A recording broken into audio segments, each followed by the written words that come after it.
Welcome back to Bad Attitude C10. Alright guys and gals, today we're going to go over something that I've been waiting months and months for, and they're finally here. So we did get the grill, the cowl, and the hood back. Now, mind y'all, there are some minor imperfections on this, and hopefully somebody down the road can tell me if there's a way that, you know, hey, these can buff out. I have no clue. I don't do paint. I have no idea. But some of these spots and blims I think are going to be covered by the trim. Now, remind y'all, whenever I made the arrangement with Todd to paint the cab and the front clip and everything, I did tell him it wasn't going to be a show truck. It's going to be a truck that got driven. So, you know, I just wanted it one color to be covered. Now, I don't know if this is just norm, and I'm not, you know, trying to throw Todd under the bus or anything like that, because I'm very appreciative of what he did. I just, you know, kind of was hoping to have the truck running by now, and this has been a little bit of a holdup, but here we go. So, the cowl and everything, I did put it on just to see what it looked like, and it has a little bit of spots on it, just like the grill did. I didn't really nitpick the hood, but the hood looks really good to me. I didn't know what to think if that 2-inch cowl was going to show up very well or not. I really wanted to get a 4-inch fiberglass hood. Couldn't afford it, number one, and then when we first started building this truck, we were planning on doing the True Street class in Rocky Mountain Race Week, and they said that we could not have a fiberglass hood. So I did go with the steel hood, and it looks really good. Hopefully when it's on the truck, you know, it gives it a little bit different look with the cowl. I still kind of wish, you know, I could afford to have gotten a fiberglass hood. Now, let's get to the meat and potatoes of this video.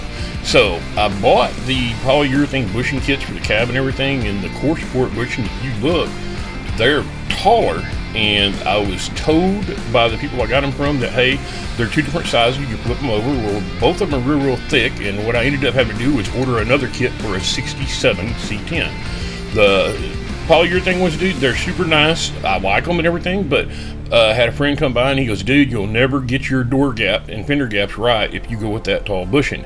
So he showed me a picture of these other ones, and I went out and ordered the kit, and if you look at it, they got washers, and the rubbers are like, I mean, nowhere near as thick. And I understand this is comparing the whole overall bushing, but just the backing washer and the rubber bushing itself compared to the bottom one, which is the thicker of the two, if I would have put it on the top, I mean, it would have been even worse than the picture that I showed you just a minute ago that's got a lot of gap. And even if we were to stack one of the metal washers with a rubber bushing and then use one of the additional washers as a shim, it still isn't as thick as this polyurethane bushing, and by the time you tighten it up and the rubber bushing does compress a little bit, we're still going to be skinnier than what the red one is. So I went on ahead and we just put them in single, and they did give us 2 extra washers that could be used as shims, but we're not going to worry about that until we do get the fenders and stuff on. I was going to mock up the front clip, but the fender brackets, I didn't have them on the core support, and they weren't on the new fenders, so I had to order some of them. So the kit came with carriage bolts, and they do have washers that have the locks so the squares are cut in them, so that makes it kind of cool. So pretty much you just put it on there and go through the top, and then you'll have one of the rubber bushings and a washer that's going to set on the perch on top of the frame. And so whenever it sets on the perch, it's going to be between the perch and the actual core support.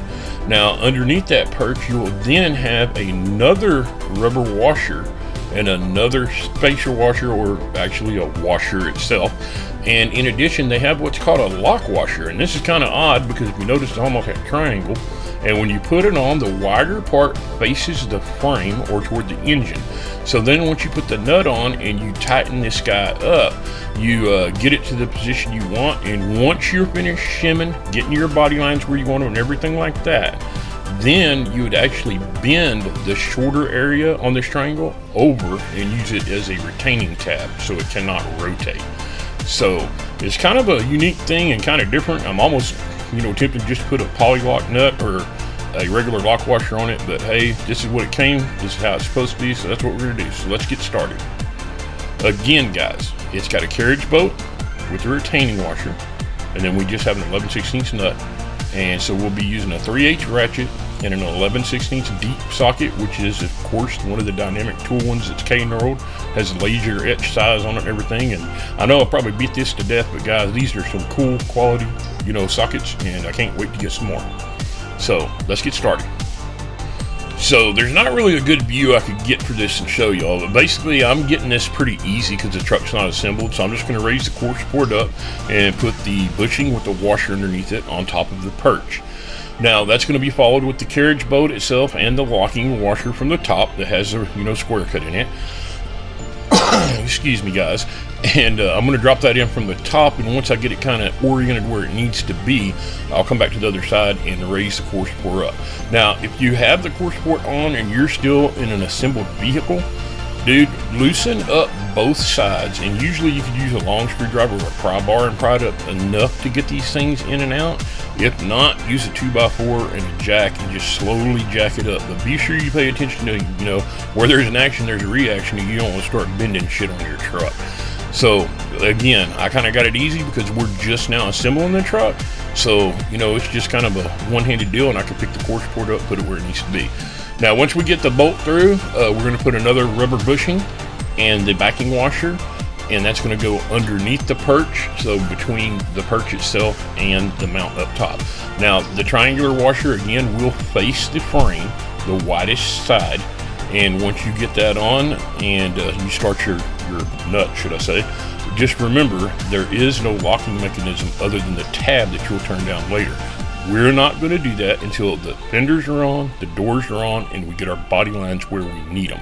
So right now we're just going to snug them up by hand, put a few turns on them with the ratchet and the socket, and go from there.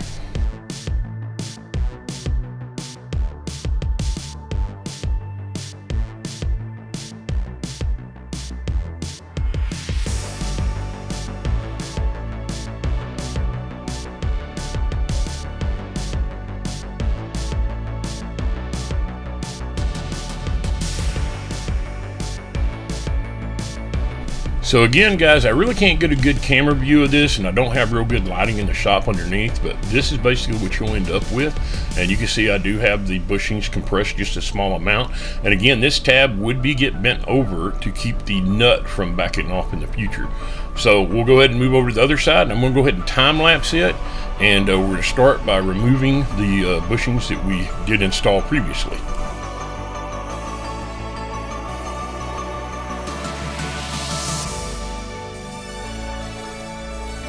So here we go, out with the old new and in with the new.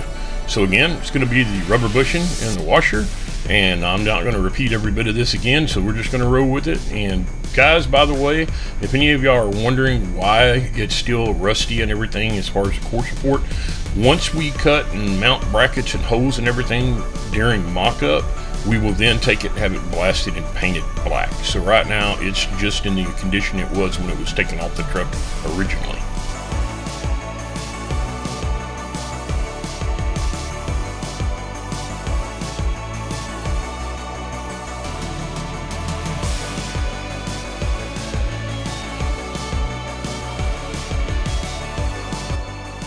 So I figured I'd try to give y'all another view from this side with the sun shining in. I figured maybe it'd be lit up a little better.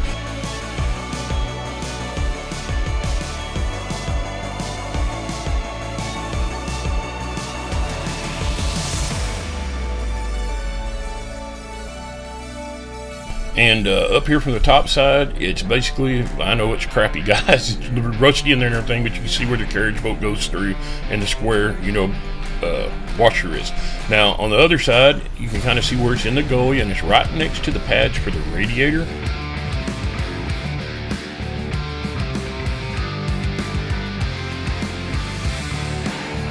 Hopefully you get a general idea of what it looks like, and we'll get up to mock-up as soon as the brackets get in.